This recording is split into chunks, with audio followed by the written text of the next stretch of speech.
Call से किसी आंदोलन की दिशा बदली जा सकती है? झारखंड के रांची से आई एक तस्वीर ने पूरे देश का ध्यान अपनी तरफ खींच लिया है।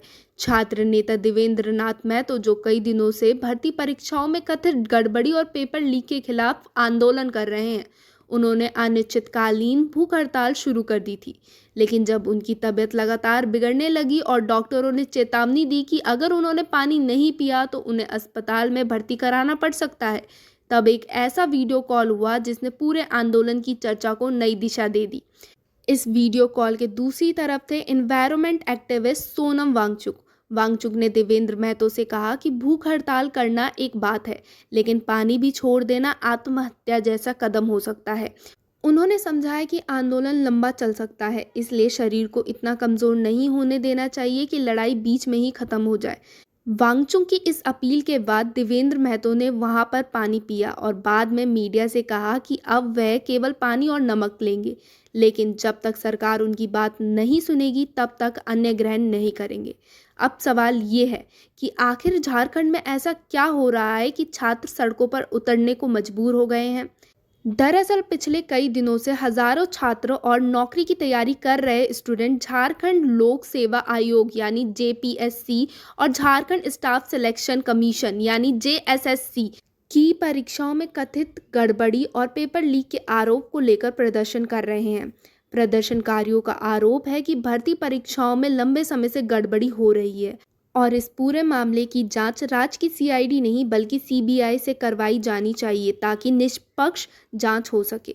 आंदोलनकारी ये भी दावा कर रहे हैं कि पिछले कई वर्षों से युवाओं के भविष्य के साथ खिलवाड़ हो रहा है और अब वो सिर्फ आश्वासन नहीं बल्कि ठोस कार्रवाई चाहते हैं। दूसरी तरफ राज्य सरकार का कहना है कि वे छात्रों की चिंता को गंभीरता से ले रही है। मुख्यमंत्री हेमंत सोरेन का कहना है कि सरकार सभी मामलों पर गंभीरता से विचार कर रही है और उचित समय पर फैसला लिया जाएगा जिससे प्रदर्शन कर रहे छात्रों को भरोसा मिले। वहीं जांच एजेंसी भी लगातार कार्रवाई कर रही है। अब तक इस मामले में कई लोगों की गिरफ्तारी हो चुकी है, कई जगहों पर छापेमारी भी हुई है और पूर्व अधिकारियों से भी पूछताछ जारी है। इसी बीच जेपीएससी ने अपनी मुख्य परीक्षा भी स्थगित कर दी है, जिसे सरकार और आयोग ने प्रशासन कार्रवाई बताई है। लेकिन आंदोलनकारी इसे अपनी जीत नहीं मान रहे हैं। उनका कहना है कि जब तक पूरे मामले की पारदर्शिता जांच नहीं होगी और दोषियों पर सख्त कार्रवाई नहीं होगी तब तक उनका आंदोलन जारी रहेगा। इस आंदोलन को अब दूसरे राज्यों से भी समर्थन मिलने लगा है। हाल ही में दिल्ली में नीट और अन्य परीक्षा विवादों को लेकर लंबे समय तक आंदोलन कर रहे संगठन सीजेपी ने भी झारखंड के छात्रों के समर्थन का ऐलान किया है। संगठन के फाउंडर अभिजीत दिपके ने कहा कि वो झारखंड जाके छात्रों के साथ खड़े होंगे और उनकी मांगों का समर्थन करेंगे।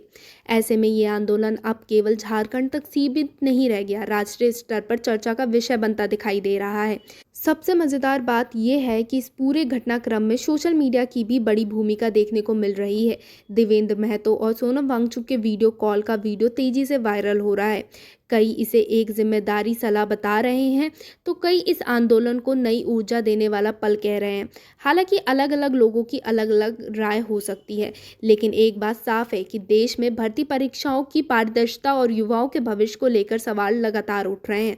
अब सबसे बड़ा सवाल ये है कि क्या सरकार प्रदर्शन कर रहे छात्रों की मांगें पूरी करेगी? क्या सीबीआई जांच की मांग मानी जाएगी या फिर राज्य की एजेंसी ही जांच पूरी करेगी? और सबसे अहम, क्या इस आंदोलन का कोई ठोस समाधान निकलेगा या ये संघर्ष और लंबा चलेगा? आपकी इस पूरे मामले पर क्या राय है? क्या भर्ती परीक्षाओं में पारदर्शिता निश्चित करने के लिए और सख्त कदम उठाने जाने चाहिए? आपकी क्या राय है, कमेंट में ज़रूर बताएं।